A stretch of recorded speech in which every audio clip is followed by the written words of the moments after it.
Hi, hi to everybody. In this lecture video, we are going to be doing chapter 31, and chapter 31 is about the Faraday's law. Now, after doing this chapter, you will be in a position to state the Faraday's law of induction, and you will also be able to understand the EMF arising due to relative motion of conductor loop and the magnetic field. You will also be able to state Lenz's law, and you will also be able to discuss induced electric field and obtain a general expression for the Faraday's law, and you will also be able to solve the problems on the above concepts. Now, as we are diving, let's just start with the Faraday's law.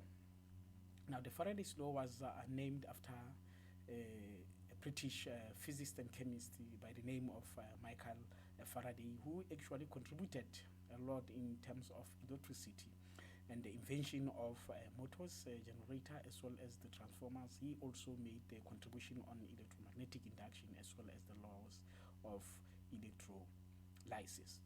Now, as far as the induction is concerned, an induced current is produced by a change in magnetic field. There is an induced EMF associated with the induced current. A current can be produced without a battery present in the circuit. And I just want to repeat that. A battery or a current can be produced without a battery in a circuit. Faraday's law of induction describes the induced EMF. Now, I just want to play this. I just want to show you the following simulation, which I just want to get it right and show it to you. This quick experiment. So that you can understand what I am talking about. Yes. Now, suppose that you have an ammeter here, and this ammeter is a device that is being used to measure the current, and then you've got the loop of wire here. You've got the loop of wire. There's no battery in this circuit, and then you also have a magnet being situated next to this loop. Now, when I'm not moving the magnet, look what is happening to the ammeter. There's nothing that is happening. Now, if there's nothing happening on the ammeter, it means that there's no current that is flowing.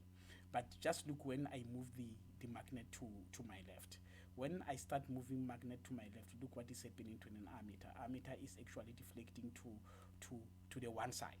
Now, if I take that current to be, say, the current is the ammeter is actually deflecting to my right, I can just take that current as positive current, and just look when I reverse the motion of my magnet. If I reverse the motion of my magnet, the deflection is also going to the other side. Now, the moment I am not moving the magnet, there's no current. Therefore, as soon as we realize that there is a deflection on an ammeter, that means that there's a current, but there's no battery in a circuit. So that's what I wanted you to show. And if I move it up and down, there's a current flowing to the right and to the left, or there's a current flowing to the right to the left. But the moment I'm not changing the magnetic flux, there's no current if I'm not changing the magnetic flux. So that's basically what I wanted you to see. I just want to go back to my slides. My slide. Yes. Now, having said that, now I think therefore you will agree with me that a loop of wire is connected. When a loop of wire is connected to a very sensitive ammeter without any battery, when a magnet is moved towards the loop, the ammeter deflects.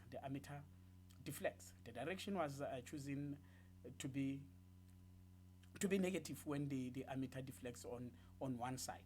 For an example, I will also explain to you why the direction of the current when I'm moving the magnet towards the loop, the current is in this direction a little bit later. Right, but I choose that current to be negative. Therefore, when I'm not moving the magnet, therefore there's no current because there's no change in a magnetic field. But when I am moving it away from the loop. Look at the current. The current is there's a deflection on the opposite direction on my ammeter. Therefore, that current I consider it as being positive because it is in an opposite direction compared to when this loop is moving on the right hand side. Now look at the direction of the current. But this is what I will explain a little bit later. So that's the experiment that I wanted you to see. Now the ammeter deflects when the magnet is moving away or towards from the loop. The ammeter also deflects when the loop is moved towards or away from the magnet. Therefore, the loop detects that the magnet is moving relative to it. We relate this detection to a change in magnetic field. This is the induced current that is being produced by the EMF or induced EMF. And things might be very interesting. For example, I just want to also show you this following setup of an experiment. That is, you are connecting a battery to this one side of this loop, and then on the other side of the loop is not connected to the battery. Right, just want to get this simulation right, and then start to show you. Let me just see how can I show you that kind of an experiment. Right, try to get it right. Yes. Now, when you consider this these two loops, when the switch is open, I am connecting a battery on this loop only. In this other loop, there's no battery. And what I also want to remind you is the fact that you remember when there's a flow of current in a wire, there will be induced magnetic field. The magnetic field will just be circles around that wire. It means, therefore, in this loop, when I close the switch, I will have the magnetic field, which are, for example, when I close the switch, look what is happening to the ammeter. When I open the switch, look what is happening to the ammeter. The ammeter is deflecting on one side when I'm closing the switch, and then it stops because the current is uniform. If there's the magnetic field doesn't change, but the moment I open the switch, the deflection is on the opposite side. Now, what makes this deflection of this ammeter is due to the induced magnetic field in this region. That induced magnetic field will actually induce a current in this wire, as we have seen in the previous simulation. So I'm gonna play it for the last time, and then I want you to focus on the ammeter here. What is going to happen on the ammeter when I close the switch? When I close the switch, the ammeter is deflecting on one side. Now it goes back to zero, which means there's no current when the magnetic field is not changing, or the flux is not changing. But the moment I open the switch, the ammeter deflects to the other side and then stops. Right, that's what I wanted you to see. That means that the only time we will have current is when the magnetic field is or the magnetic flux is actually changing. Right. Just wanna go back to my slides. Just wanna go back to the slides. Right. Yes. Now, as you have seen that a secondary coil is also wrapped around the ion ring, there is no battery present in the second coil.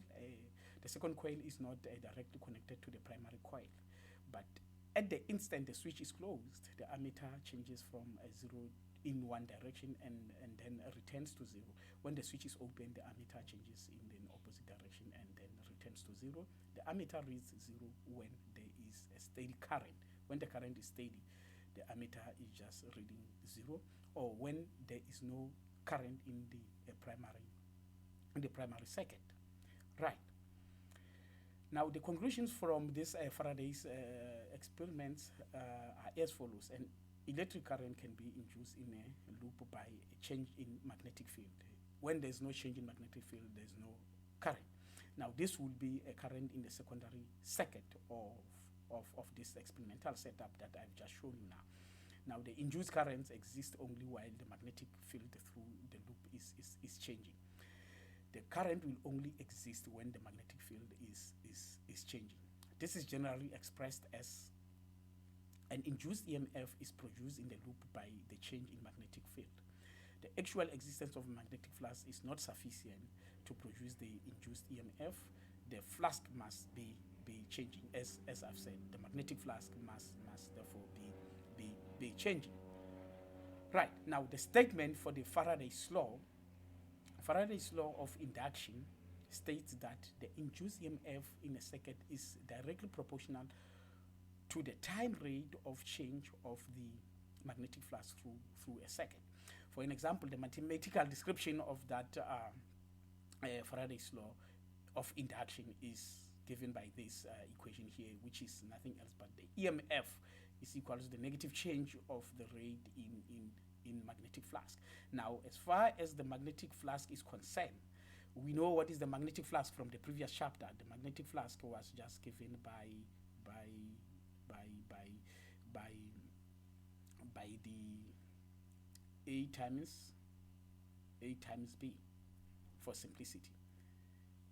It was just given by A times B, right? That was the magnetic flux, or that is the magnitude when the magnetic flux is maximum, because by the way, the magnetic flux is the dot product is actually the dot product of A dot B is just the integral of B dot dA. That is the dot product of this. That is your magnetic flux, right? Now, as I've shown you in the previous slide, that this is the magnetic flux that you are going to have. That is your magnetic flux. And if the circuit consists of an n loops, number of turns, that n from the solenoid example, now all of the same area, and if the flux is the flux through one loop, and EMF induced will therefore be given by this equation. You just multiply by that Faraday's law of induction by n. That will be your EMF, because you need to take into account the number of loops. But when n is equals to 1, therefore this equation just comes back to be the EMF is equals to minus the rate of change in flux. When n is equals to 1, that equation just become that. All right. Now, assume a loop enclosing an area A in a uniform magnetic field as shown in this diagram here. The magnetic flux in this case is just given by this equation here, because that is the dot product of B dot dA. Therefore, in terms of its magnitude, because you still remember that the dot product of two vectors is always a scalar. Therefore, the flux is always a scalar, and B dot dA is nothing else but just the magnitude of the B and the magnitude of the vector area, and then the time is the cosine of an angle. Now, because we know what is the flux, now we can just substitute the equation for the flux. Because we know what is the flux there, the flux is just given by, the flux is nothing else but the magnetic flux is just the magnitude of B, magnitude of A, the cosine of an angle between them. Now, in that equation here, therefore, we are just going to have the EMF as given by minus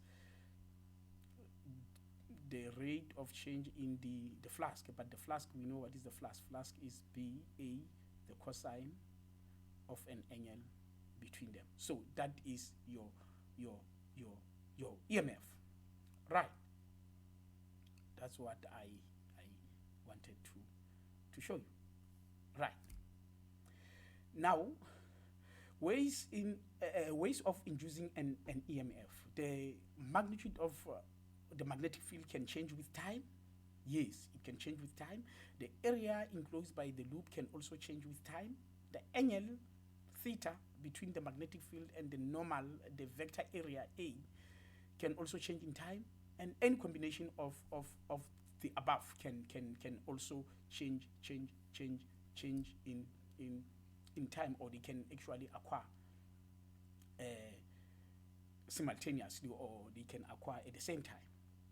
Right, let us also do the following quick quiz. Now, a circular loop of wire is held in a uniform magnetic field with a plane of the loop perpendicular to the field's line. Which of the following will not cause a current to be induced in the loop? Now, I just want to throw that loop of a circular loop. This is my circular loop, and then I have the magnetic fields in this direction. That is my B field, which is actually perpendicular to this. That's my B field. But what is that vector dA? The vector dA will just be that vector pointing in the same direction. That is my vector BA. Now,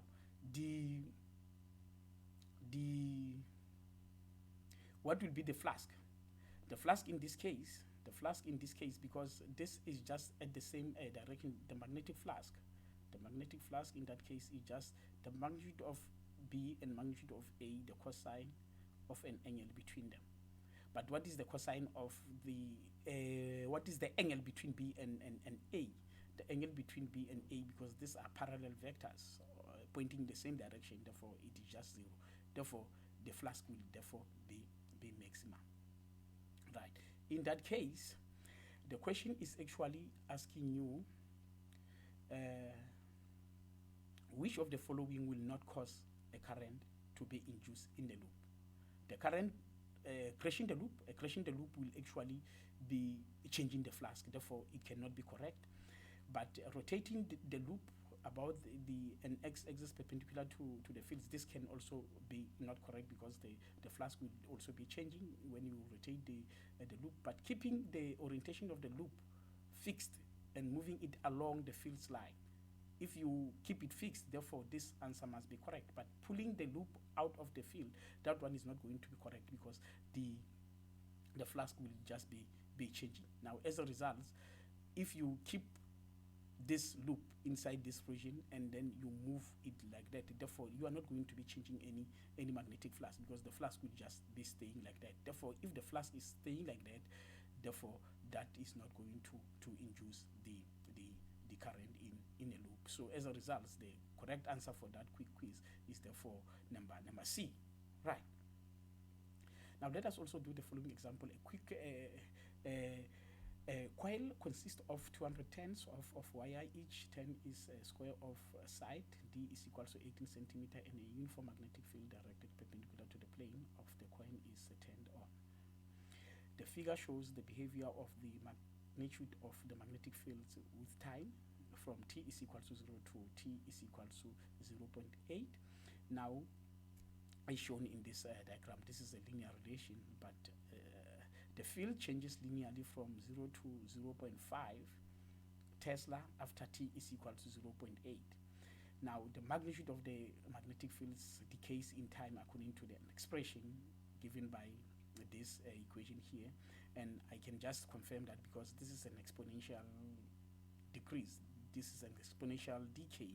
Therefore, the equation for the B field in this region must have e to the power negative something, which is the case here, where A is constant and the B maximum is just given by 0.5 Tesla.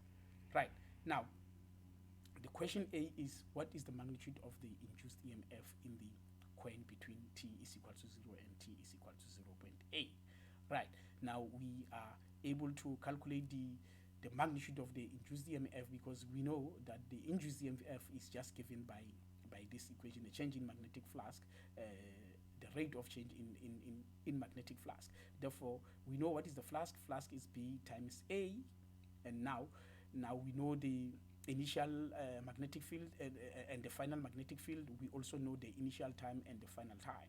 Therefore, we can just plug the values because we know the number of turns, we know the area, and therefore the induced EMF will just be 4.0 volts. Now, the second part of the question is asking what is the magnitude of the induced EMF in the coil after t is equal to 0.80 seconds. Now, in that case, the equation for the EMF is just given by this. Now we are just going to take the time derivative of the magnetic flux after that time, because the magnetic flux is actually defined by this equation, which is actually given in the question, and then we know that there must be area, but that area and b max must just be constant. They can just be taken outside the differentiation. Now you just differentiate e to the power minus at. Now I just want to remind you that when you differentiate, when you are given a function of x, say you are given a function of x is just equals to e to the power x. Now when I ask you the f prime of that function, the f prime of that function is just e to the power x, right? But now when you are given a function of x is just given by e to the power minus x here. The f prime for that will just be minus e x. Now, but if you have a factor of a here, therefore you will have a factor of a here. If you have a factor of a, even in this case, if you have a factor of a here, you are also going to have a factor of a here, and then you are also going to have a factor of a there. So that's what I wanted to remind you. Now in that case, this is what you are going to have, and as you can see, that minus here will just be cancelled. We'll just multiply with that minus after taking the time derivative of this exponential function here, and then this is what you are going to have in terms of your EMF. Right, now if you plug the values, because you know the number of turns, you know the area, and then you know the B field, and then this is what you are going to have as your EMF. Now if you know the value of A, which is a constant, and then the value of T at the particular time, therefore you can actually be able to get the EMF as a value, and that will be in volts. Right, now what if you were asked to find the magnitude of the induced current in the coil while the field is changing during the first 0.80 seconds? If you are given the resistance of this coin to, or of the coin or of the circuits to be 2.0 m. Now you know from the previous chapters that the current is just given by the magnitude of EMF divided by the R. Now if you plug the values, therefore you get the current as 2.00 amperes. Now let us also talk about the motional EMF. Now a motional EMF is the EMF induced in a conductor moving through a constant magnetic field, as shown in this diagram. This conductor here is moving in this direction, and the B field is actually into the board. The magnetic field is into the board. Now if you use the right hand rule, you can actually show that the magnetic force will be in this direction. The magnetic force will be in this direction for this negative charge. The magnetic force will just be going down, while the electric force will just be going up. As you can see that because of these two forces, you are going to form the potential difference will be developed between these ends of this wire, because the other side will be positive and the other side will be negative. Therefore, you will be inducing the potential difference between this. But now, what is the total force? The total force is the combination of the electric as well as the magnetic force, which is nothing else but it just equals to QV cross B, and that is just actually only the magnetic force. Right, now that is actually directed along this wire of length L. Right, now under the influence of the force, the electrons move to the under the influence, of course, of the magnetic force, the electrons move to the lower end of the conductor and accumulates there. As a result of the charge separation, an electric field is produced inside the conductor. The charges accumulate at both ends of the conductor until they are in equilibrium with regard to the electric and magnetic forces. Now, when the equilibrium is reached, therefore the electric force must just be equivalent to the magnetic force, and from this equation we can write the electric field as the V times the magnetic field. Now, but then we know what is the electric field. The electric field can also be defined in terms of the gradient, of of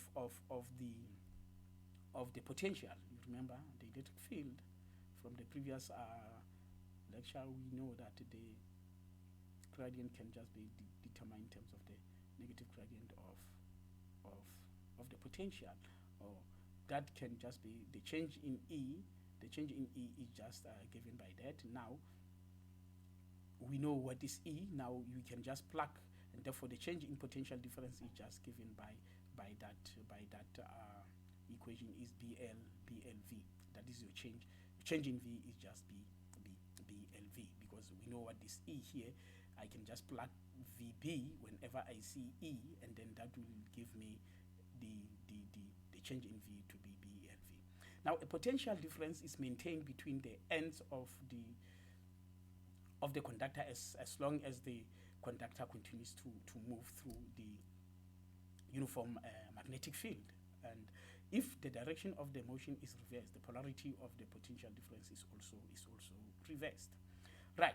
Now I also want you to show you the when this conducting bar is actually sliding in this rail of the conductor, and when we have the resistor, when we know the resistor of this side of the wire. Now the equivalent circuit for this, it can just be thrown like this, because we know that there will be induced EMF. There will definitely be induced EMF, and that induced EMF is just given as BLV. Now let me just try to get my simulation so that I can show you. Try to get it right, and just want to show you this simulation. Yes, now this is my simulation. I just want to start, and I can actually change the value of my resistance, and then I can also change my value of my field, the magnetic field, and then I can also be able to change the applied force. This is the external applied force. But what I want you to always remember, that external applied force is nothing else but it will just be the magnetic force in terms of the current times the length times the magnetic field. Right.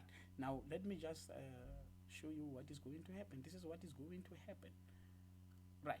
Now I can increase my resistance. If I increase my resistance, for an example, and then I start, so if the resistance is increased, I am also affecting the speed at which this wire is going to be moving. But if I decrease the resistance, say for example I decrease the resistance, and then I actually start, you see, if I decrease the resistance, the speed of this or the velocity of this conducting wire is also decreasing. And I can also play around with these other things, and then I can actually increase or decrease the B field. And if I decrease the B field, and then I start, and I can also make the B field to be equal to 0. Now if the B field is equal to 0 when I start, then it will just be moving with that applied force. And I can also make the applied force to be 0 if the applied force is 0, and then I make this to be there, and then when I start, there's no applied force, therefore it's not going to be moving. All right, that's what I wanted to show you, that the magnetic force will be in an opposite direction to the applied force. Right. Now let me just go back to my slides. Let me just go back to my slides. Yes. Just wanna go back to the slide. Yes.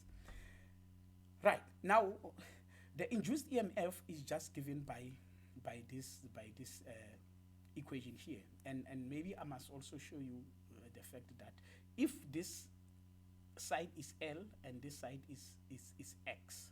But what I must also stress is the fact that when this conducting conductor is sliding, you can just see that the X is changing. Therefore, in terms of the magnetic field, because I know what is the EMF is nothing else but the EMF is just given by negative rate of the change in the magnetic flux, the rate of change in magnetic flux. But I know what is the flux.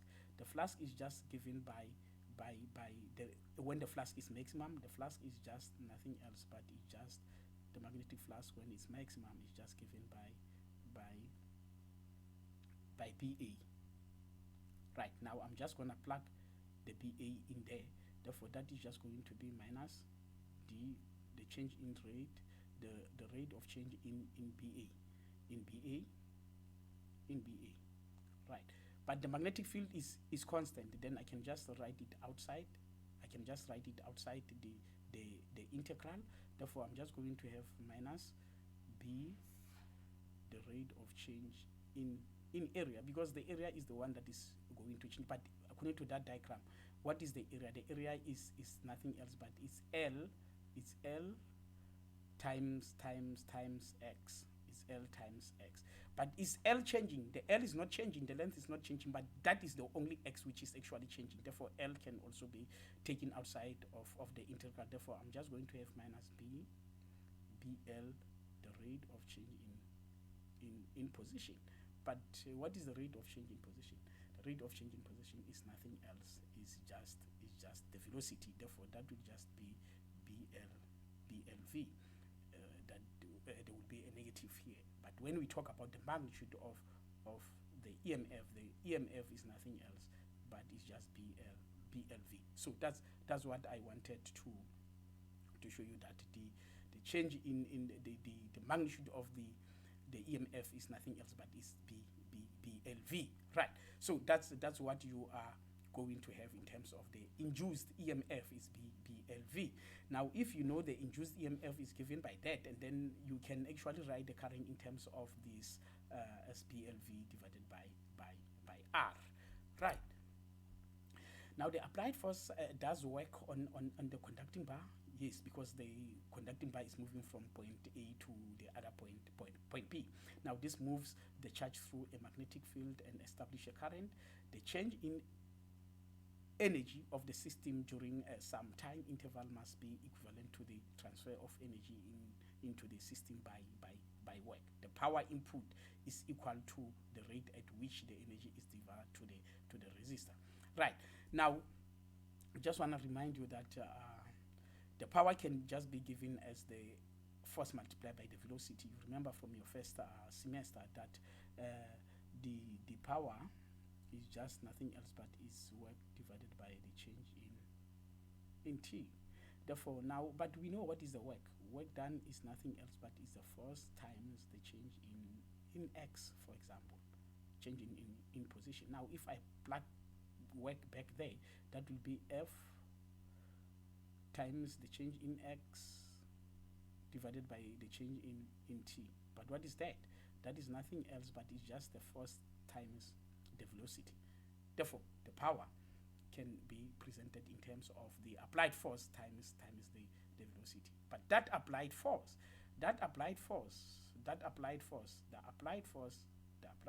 is nothing else but it's just IL cross P. Now, in terms of the vector sign, but in terms of its magnitude, therefore, that will just delete those vector signs on this side. I'm just going to be deleting the vector signs on this other side of the equation, because now I'm talking about the magnitude. That will be the magnitude of that applied force, right?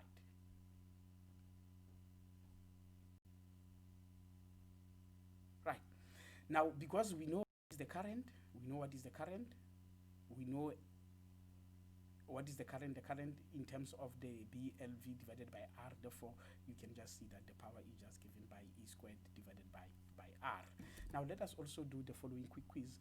In the figure, a given applied force of a magnitude F results in a constant speed V and a power input P. Imagine that the force is increased so that the constant speed of the bar is double to V. If the speed of the bar is double to 2V under these conditions, what are the new forces and the new power input? Right. In order for us to answer this quick quiz, we just have to write the equation of the power, because we know that the power is just given by P by FV. Now, if we double the speed, I'm just going to write it here. If you double the speed, therefore there will be a factor of 2 here. If you double the speed, there will be a factor of 2 here. Right, but what is the force? What is this force? The force is nothing else, but that force is just I L B. But what is the current? The current, we know that the current can be given in terms of the magnitude of E divided by R. The magnitude of E divided by R. But what is the magnitude of E? The magnitude of E is nothing else but is BLV divided by R. Now, if we double that, if we double the speed there, therefore we will be doubling the current, and as a result, we will also be doubling there, therefore we will also be doubling there. Therefore, that will mean that we are also being doubling there. And now if we are doubling there, therefore that will just be 4 here. Therefore, the power will just be 4 times. But the force will just be doubled. The force will just be doubled. This is what I want you to see. The force will be doubled, but the power will be 4 times. Now, as a result, the right answer for that quick quiz must just be number C. Right. That must be number C, because the force will double and the power will just be 4 times. Right. Let us also do the following example on magnetic force acting on a sliding bar. Now, the conducting bar illustrated in the figure moves on 2 fractional parallel rails in the presence of a uniform magnetic field directed into the page. The magnetic field is into the page. Now, the bar has a mass m and its length is L. The bar is given an initial velocity vi to the right and is released at t is equal to 0. Using Newton's law, find the speed of the bar as a function of time after it has been released. Now, in order for us to do that, we are just going to write the Newton's second law, and that must be equals to the applied force. But what is very important here is also to look at the direction of the applied force. The applied force is going in this direction, while the magnetic force is actually on this other direction. Therefore, the other one must be negative if you take this sign to be negative, and the other one must be negative. But now, what is the A? The A is acceleration, and acceleration can be determined in terms of dv divided by dt. Now, in that case, this is what you are going to have. This is what you are going to have, because we know what is I. I can just put the value of I times LB there. Therefore, this is the equation that I'm going to have. Now, if you separate the variables there, if you separate the variables in this equation, if you separate the variables in that equation, this is what you are going to have when you separate the variables. And then from there, you can just take the integral. If you take the integral from 0 to v, from vi to v, therefore, or from 0 to t, therefore, this is what you are going to have. You take the integral from the initial velocity to the final velocity, and then when you integrate, for the last time, when you integrate 1 over x dx, the answer for that is just a natural log of x plus c, because we don't have the integration limits there. So now, if you apply that to this equation, this is what you are going to have. Now, you just put the e, and then you also put the e on the other side. Now, this equation can just be written in terms of that. Therefore, that will just be the velocity of this or the speed of this conducting bar, right? Where this tau is nothing else but it's just given by this mr divided by b squared multiplied by L squared. Right. Now, part B is saying, show that the same results is found by using the energy approach. Now, from your first semester, we know that the rate of change in kinetic energy, it can just be equal to the electrical power. The electrical power, which is nothing else but it's just given by I squared times the resistance. Now, in that case, if you take the time derivative of the kinetic energy, then you can easily show that this is the case, because here you've got the current, and then you've got the R, and then you've got this. This factor of 2 will just go away. Maybe I must just show you this because it might be a little bit trick to you. Now, what I'm trying to say here is the fact that if you take the time derivative of the kinetic energy, time derivative of the kinetic energy, we know what is the kinetic energy. Kinetic energy is 1 over 2 mv squared. But I can write this in terms of d over dt. I can write, or I can multiply it by 1, dv over dv. I've done nothing to that equation because I can multiply any equation by 1. When I multiply any equation by 1, I've done nothing because this is just still this because this is just 1. Now, when I have this, I just want to rearrange these terms. Now, if I rearrange these terms, I can write this in terms of dv, dt, and then dv of 1 over 2 mv squared. Now, in that case, I differentiate this with respect to the velocity. I differentiate this term inside here with respect to the velocity. What is going to happen there? I'm just going to have dv dt 1 over 2 multiplied by m is just a constant, but when I'm here, I'm just differentiating. That will be 2v. Now, as a result, this factor 2 will just cancel the other one. Then I will just end up with this dv dt, and then I'm just having mv there. But this is just a constant because I'm just going to be differentiating with respect to time there. Therefore, I can just take it on my left hand side, mv dv dt, because it will just be a constant because I'm going to be differentiating with respect to time.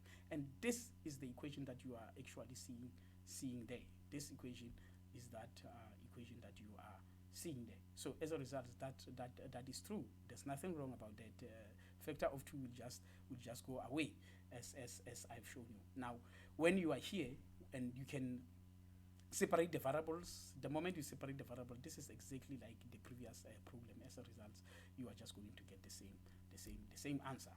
Right, suppose you wish to increase the distance through which the bar moves between the time it is initially projected and the time it is essentially comes to rest. You can do so by changing one of 3 variables, vi, r, or b, by a factor of 2 or half. Which variable should you change to maximize the distance, and will you double it or half it? Now, because I already have the velocity and I know that dx over dt is a velocity, then I will just use that analogy to actually calculate the position. Now, in that case, I'm going to integrate this from 0 to, because I want to maximize the distance. Now, I'm going to integrate from 0 to infinity. Now, in that case, when you integrate this is what you are going to have. When you integrate this, this is what you are going to have. And now when you put the integration limit, this is what you are going to have. Maybe I just have to explain why you get 0 here when you put the infinity there, when t is equal to infinity. That is, I just want to motivate that by plotting the graph of the exponential function. This is just an exponential function. It's just nothing else, but it's just e, say, minus x, right? So if you have, say, a function of x is equals to e, this is just an exponential function like that. Now, this function is just decaying, is getting to 0. That function is actually decaying to is getting to 0 when x goes to infinity. So as a result, that is why here you are just going to get 0, because an exponential function will decay to 0 when x becomes very, very big. Now, as a result, this is why you have 0 there. Now, in this case, when you put 0 there, any function to the power 0, any function to the power 0, e to the power minus 0 is nothing else but is 1. Or maybe billion, or maybe say this number, you can, to the power 0 is nothing, to the power 0 is nothing else but it's just 1. Right, so that 1 comes from that fact that any exponential to the 0 is just equals to 1. Now in that case, this is what you are going to have. Now I just want us to analyze this equation. Therefore, now if you double the VI, you see what is going to happen to the position. The position will also double. But when you double the R, the position will also double. Now maybe I must just write, yeah, the position will also double. But now when you double the B, the position will also double. But what will happen when you halve the VI? The position will decrease. But now when you halve the magnetic field, the position will increase by a factor of 4, will just be maximized. So therefore, I will just have to halve the magnetic field. When I'm halving the magnetic field, I will be increasing the position by a factor of 4. Now maybe to make it very clear, what I'm trying to say is, you see, you have the denominator, you have the B squared as your denominator. Now if you halve this, if you halve that, you've got these other terms here. But if you halve that will mean that you are just going to have these other terms, and then here you have 1 over 2, but that must be square. That will be 4, and then when you write this, it will be 4, these other terms there. So that will be the best way to maximize the distance. You will just have the magnetic field. Right, let us also do the following example. A conducting bar of length L rotates with a constant angular velocity or speed V about a pivot point at one end. A uniform magnetic field is directed perpendicular to the plane of a rotation as shown in the figure. Find the emotional EMF induced between the ends of the bar. Now we know what is the EMF. The EMF is nothing else but is BLV. But that L is nothing else now. It's just changing. It's dr, because that is r. Therefore, in that case, we know what is the v in terms of the angular speed, because this is just in rotation. Therefore, it's omega r. I can just write omega r in terms of this v. It will just be omega r, because I will have to integrate with respect to r. Now, when you take the integral from 0 to L there, this is what you are going to have. You are going to have the EMF as 1 over 2b multiplied by the magnetic field times the omega times the L squared. Right, let us also talk about the Lenz law now. The Faraday's law indicates that the induced EMF and the change in the flux have opposite algebraic signs. And for an example, this is just this minus sign here. Now, this has a physical interpretation that has come to be known as the Lenz law. Now, it was developed by a German physicist by the name of Heinrich Lenz. Like the Lenz law states that the induced current in a loop is in the direction that creates a magnetic field that opposes the change in the magnetic flux through the area enclosed by the loop. You will just understand this when I am showing you some good examples about this. Now, the induced current tends to keep the original magnetic flux through the circuit from changing, which means the induced current doesn't want the magnetic field to change. It wants to compensate that change. So as a result, that is why you will see that the current will just be in this other direction. For example, now in this case, when you are having this, this is the magnetic field is into the board, and this is going in that direction. When the current is going down, the magnetic field is into the board. But when this is going to this side, to my right, look at the induced current. The induced current is in this direction. And the only reason why the current is in this direction is because of the Lenz law, because the induced magnetic field will want to oppose the change in this flux. Because, for example, what will be the change of flux here? When you increase this distance here, the magnetic flux will increase because you are increasing this x.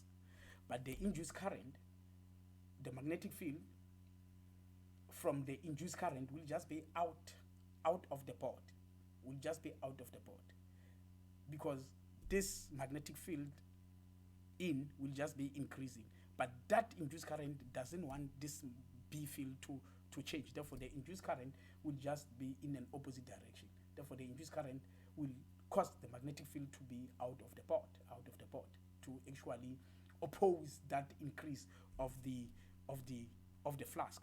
For an example, maybe I must just write it here, and to make it very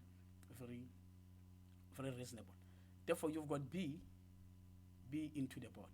That is your B into the board, B into your board, B into your board, B into your board. That is your magnetic field into the board. Now you have this. Now let me just use the red Faraday. So that is that loop of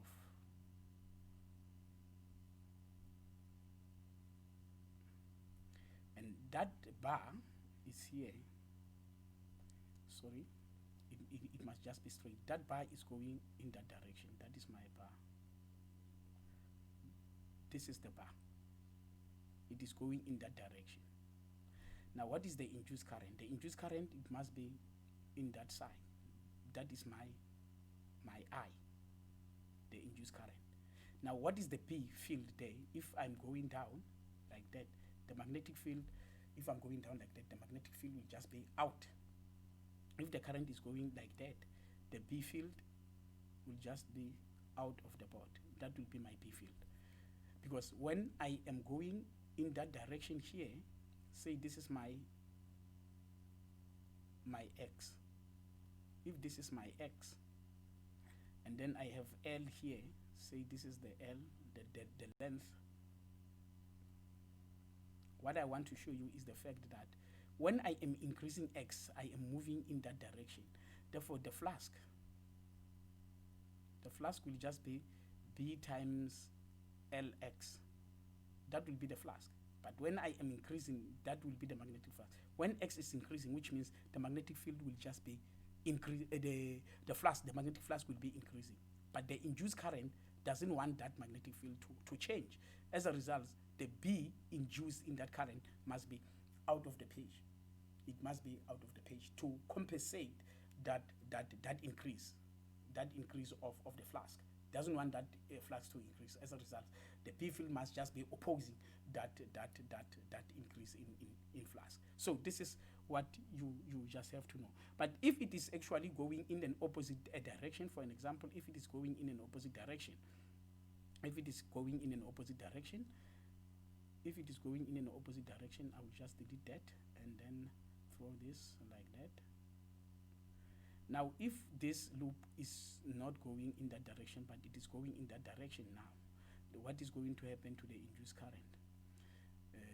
The induced current in that case, the current is not going to be going in that direction, but it's just going to be going up. Because when you decrease the distance, when you decrease this distance, the magnetic field will be decreasing. Because X is decreasing.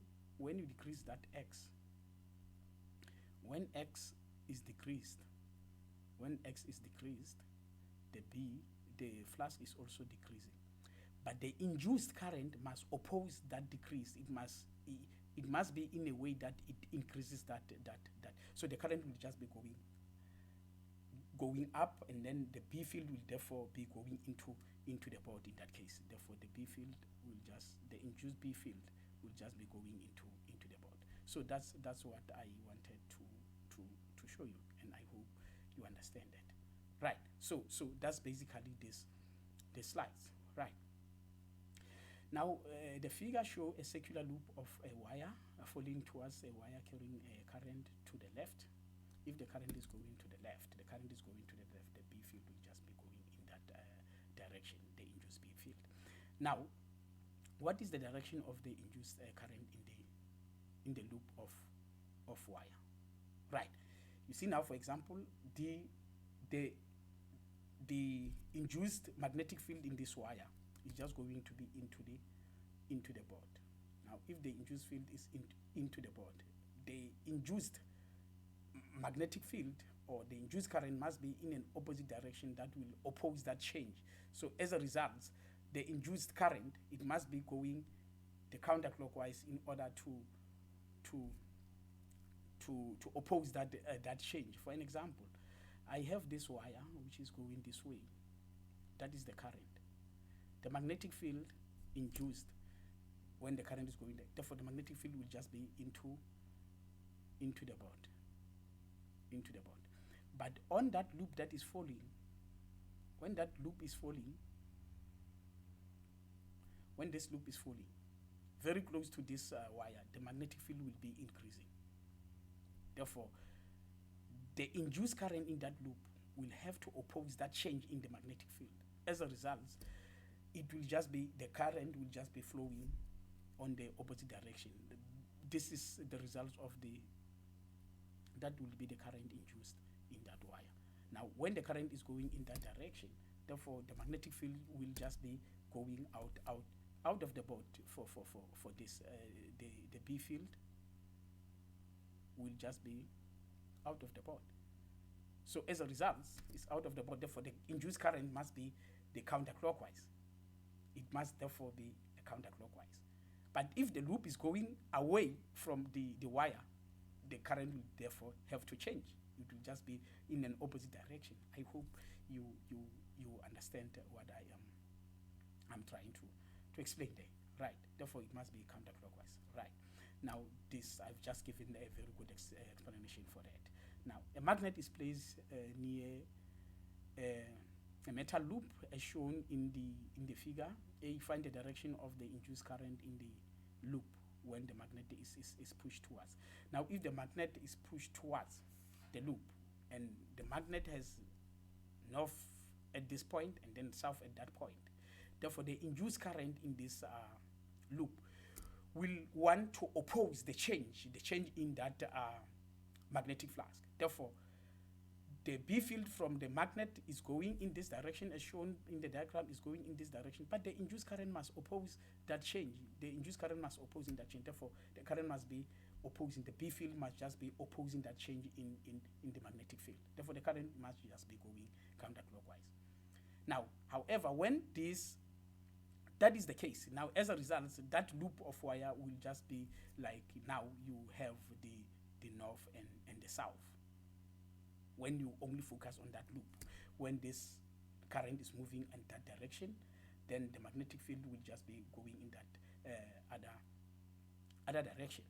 Right. So that's what I wanted you to see. Now, however, if the loop is going far away, the magnetic flux will be decreasing, but the induced current will want to oppose that change of the decrease in the B field. Therefore, the current will just be flowing in a counterclockwise way, because in the counterclockwise way, the magnetic field the induced B field will just be in this direction, because it wants to oppose that decrease in the flux. It wants to increase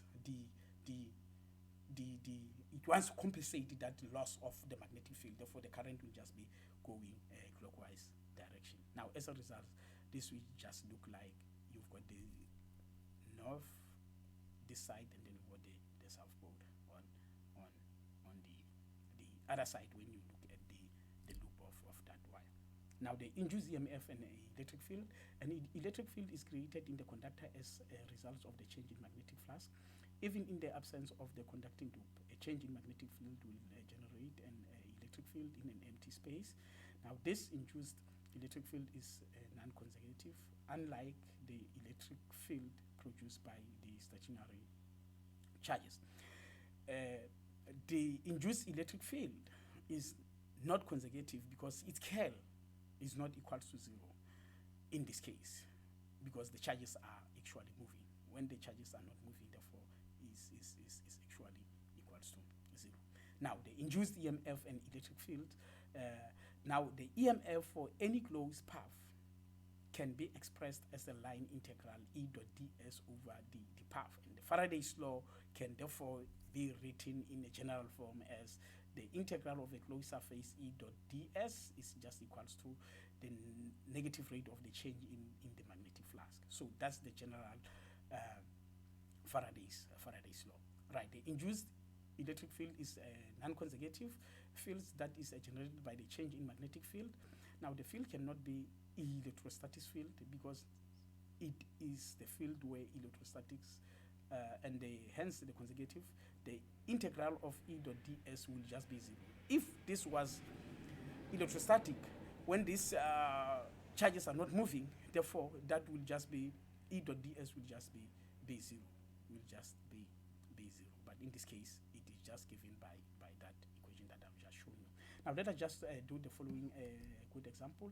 A long solenoid of radius r has a number of turns n and of wire per unit length, that is small n, and carries a time varying current that varies as real as I is just given by this equation here, where I maximum is the maximum current and omega is angular frequency of the alternating current.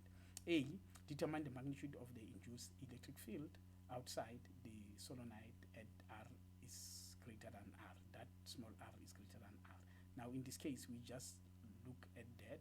When r is greater than this big R, our Amperian loop therefore will just have to be outside there. Now in that case, when you do that and you use the advantage of a symmetry, the rate of change in the magnetic flux is just given by that. Why I am doing that is because the integral, the closed integral of E dot ds is nothing else but it's just given as a negative rate of change in magnetic flux. Negative rate of change in magnetic flux. So I want to, that must just be equals to that. Now the first part here is just this part here. I'm just doing this part in this one. Now this is what I'm going to have. Now the area of a circle is nothing else. I'm just using the advantage of a symmetry, is pi r squared. Now that will mean that this is just going to be the final equation that I am going to have. But the r is just constant, therefore it can just be taken outside the integration, the differentiation. Therefore, I will just end up with this equation here. Now the magnetic field is, I know the magnetic field for this number of turns per unit length is just given by this equation, and I know what is I. It is given from that the question is given by that. I'm just going to plug I, and now in that case, this is what I'm going to have. Now I'm just going to differentiate that. I know the magnetic field there. Now I'm just going to plug that, and then pi r squared is that one, but the rate of change in magnetic field is just going to be given by this equation. The n is constant, the I is constant outside the integral, but I am going to differentiate this with respect to t. Now when you integrate, when you differentiate, when you differentiate the cosine, you are just going to get the minus sign, and that minus sign multiplied by that negative sign is just going to give me this final equation here. Right.